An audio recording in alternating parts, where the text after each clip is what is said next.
మీ business ఏదైనా మీ ఊర్లో promotion చేయాలంటే అది సుమన్ టీవీతోనే సాధ్యం. ఇప్పుడే సంప్రదించండి.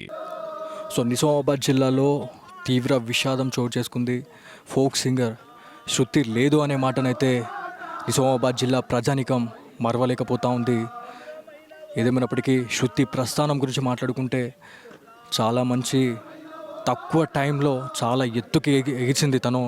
కాకపోతే ఇంత చిన్న వయసులో తను ఇట్లాంటి ఇన్సిడెంట్ అవుతుంది అని చెప్పేసి కళలో కూడా ఊహించలేకపోతా ఉన్నామని చెప్పేసి తన తోటి కళాకారులు అయితే రావడం జరిగింది. సో ఇందులో ఈ అంతిమయాత్రలో కడసారి చూసేందుకైతే చాలామంది వివిధ జిల్లాల నుంచి వచ్చిన వాళ్ళు కూడా చాలామంది కళాకారులు అయితే రావడం జరిగింది. కడసారిగా తనని సాగనంపేందుకైతే తన తోటి జానపద కళాకారులు అయితే రావడం జరిగింది.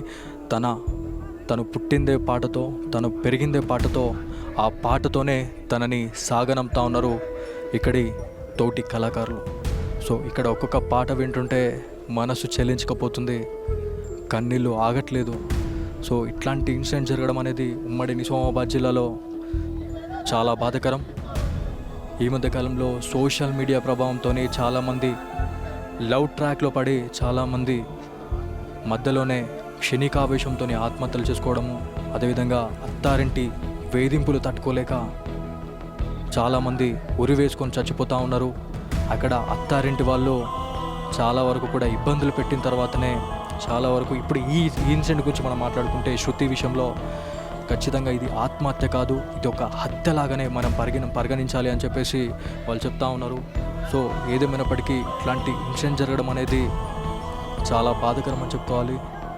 గజ్వెల్ అదేవిధంగా సిద్దిపేటకి సంబంధించిన పోలీస్ అధికారులు అయితే పూర్తిగా వైఫల్యం చెందారని చెప్పుకోవాలి. ఎందుకంటే ఒక చిన్న ఇన్సిడెంట్ జరిగితే ఆ ప్రామిసెస్లోకి వెళ్ళడానికి కూడా ఎవరికి అథారిటీ ఉండదు. కాకపోతే అక్కడ పోలీస్ వ్యవస్థ అనేది విఫలమైంది అని చెప్పేసి ఎందుకు పదే అంటున్నామంటే అక్కడ హత్య జరిగిన తర్వాత కూడా ఆ సూసైడ్ చేసుకుంది తను అని చెప్పేసి చిత్రీకరించి హ్యాంగింగ్గా ఉన్న టైంలో వాళ్ళు ఎవరైతే కుటుంబీకులు ఎవరైతే ఉన్నారో వాళ్ళు తీసేసి ఒక ప్రైవేట్ వెహికల్ తీసుకొని వాళ్ళు అక్కడ స్థానిక ప్రభుత్వ ఆసుపత్రికి అయితే ఆ బాడీని అయితే తరలించారు అనేది తెలుస్తూ ఉంది. సో ఇది మొత్తానికి ఒక హైడ్రామా అయితే క్రియేట్ చేయడం జరిగింది. కాకపోతే పెళ్ళైన 20 రోజుల్లోనే శృతి తిరిగి రాని లోకాలకైతే వెళ్ళిపోవడము చాలా బాధాకరం అని చెప్తా ఉన్నారు.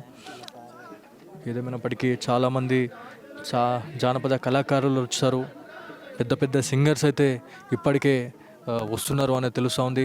సో పుష్ప 2 మూవీలో సాంగ్ పాడినటువంటి లక్ష్మి, సో నిర్మల్ జిల్లాకు సంబంధించిన లక్ష్మి కూడా మరి కొద్దిసేపట్లో రాబోతుంది అనేది ఒక ప్రాథమిక సమాచారం అయితే ఉంది. మరి ఇంకా ఎవరెవరు వస్తున్నారు అనేది చాలా ఉత్కంఠగా ఇక్కడ ప్రజలైతే వేచి చూసిన పరిస్థితి ఉంది. కాకపోతే ఒక చిన్న వయసులో తెలంగాణ మంగ్లీ అనే పేరునైతే సాధించుకోవడం అనేది చాలా పెద్ద విషయం అని చెప్పుకోవాలి. ఎందుకంటే తెలంగాణలో మంగ్లీకున్న క్రేజ్ ఎంతుందో అలాంటి బేస్ వాయిస్ అనేది ఇక్కడ నిజామాబాద్ జిల్లాలో ఆ శృతికి ఉండడం అనేది చాలా వరకు కూడా తనకి మేలు చేసిందని చెప్పుకోవాలి. సో అందుకే తనకి తెలంగాణ మంగ్లీ, నిజామాబాద్ మంగ్లీ అనే పేరు కూడా వాళ్ళు పెట్టారు అని చెప్పి తెలుస్తూ ఉంది. ఎవరైతే సాయి కావచ్చు, అదేవిధంగా రాజు, సో సైరా రాజు, లవోలా సాయి, సో వీళ్ళ ప్రస్థానంలోనే శృతి తన జర్నీని అయితే స్టార్ట్ చేసింది అనేది మనకు తెలుస్తుంది. వాళ్ళ తల్లిదండ్రులతో కూడా మనం మాట్లాడుతున్నాం. వాళ్ళు మాట్లాడితే ఇదంతా ప్రీ ప్లాన్గా కొట్టి చంపేశారు అన్నట్టుగా శృతి తండ్రి అయినటువంటి రమేష్ అయితే చెప్తా ఉన్నారు. వాళ్ళ తల్లితో కూడా మనం మాట్లాడినాం. 4 రోజుల వ్యవధి నుంచి 5 రోజుల టైంలోనే శృతి తను కాల్ చేసింది అని చెప్పేసి మనకు ఒక ఇన్ఫర్మేషన్ అయితే వచ్చింది. మరి ఆ టైంలో ఒకవేళ శృతి వాళ్ళ అమ్మకి కాల్ చేసిన తర్వాత వాళ్ళ మదర్ హస్బెండ్కి చెప్పుంటే, రమేష్కి చెప్పుంటే ఇదంతా కూడా జరిగేది కాదేమో అన్నట్టుగా చాలామంది అనుకుంటా ఉన్నారు. ఏదైతే వరకట్న వేధింపుల తాళలేకనే చాలా వరకు హింసించి చంపేశారు అనేది తెలుస్తూ ఉంది. 3.5 తులాల బంగారం మాకు వేయండి అని చెప్పేసి వాళ్ళు డిమాండ్ అయితే చేశారు అనేది మనకు తెలుస్తూ ఉంది. సో ఏదేమైనప్పటికీ ఉమ్మడి నిజామాబాద్ జిల్లానే కాదు, 2 తెలుగు రాష్ట్రాల్లో ఇలాంటి వరకట్నపు వేధింపులకు సంబంధించిన కేసులు అనేటివి నమోదు అవుతూనే ఉన్నాయి. మరి పోలీస్ అధికారులు దీనిపైన ఎలాంటి యాక్షన్ తీసుకుంటారు అనేది చాలామంది వెయిట్ చేస్తూ ఉన్నారు. చూడండి, వాళ్ళ తోటి కళాకారులు అయితే వచ్చినారు.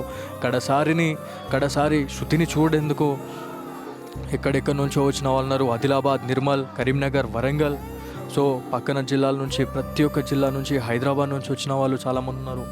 సో కడసారి చూసేందుకైతే శృతిని చూడడానికైతే వచ్చారు.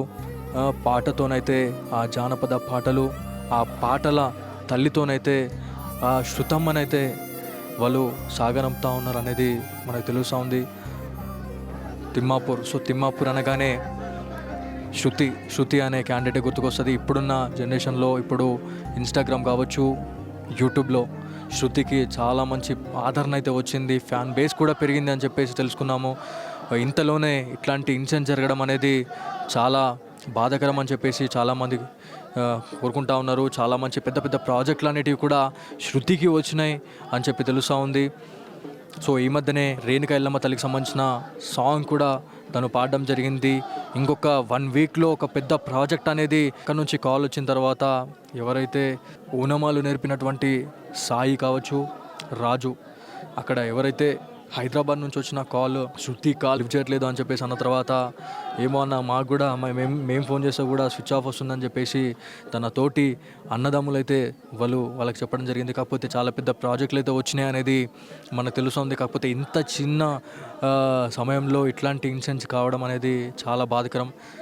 మరి ఎందుకు ఈ న్యూస్ అనేది మరి అంటే ఇట్లా ఇబ్బంది పెడుతున్నారు అని చెప్పేసి, ఒకవేళ తోటి అన్నదమ్ములకు కావచ్చు, తన తోటి కళాకారులకు చెప్పుకున్నా కూడా వాళ్ళు ఏదన్నా మా నుంచి ఎంతో కొంత ఉడతా సహాయం అన్న మేము చేసేవాళ్ళం అని చెప్పేసి కూడా వాళ్ళు కన్నీరు మున్నీరు అవుతా ఉన్నారు. ఏదేమైనప్పటికీ ఇదంతా కూడా ఒక్కసారిగా నిజామాబాద్ జిల్లాని కదిలివేసిందని అని చెప్పి చెప్పుకోవాలి. ఈ వార్త అయితే ఇక్కడ తిమ్మాపూర్లో మరికొద్దిసేపట్లో శృతికి సంబంధించిన అంత్యక్రియ ఏర్పాట్లు కూడా మొత్తం చేసేసినాము అని చెప్పేసి గ్రామస్తులు చెప్పారు.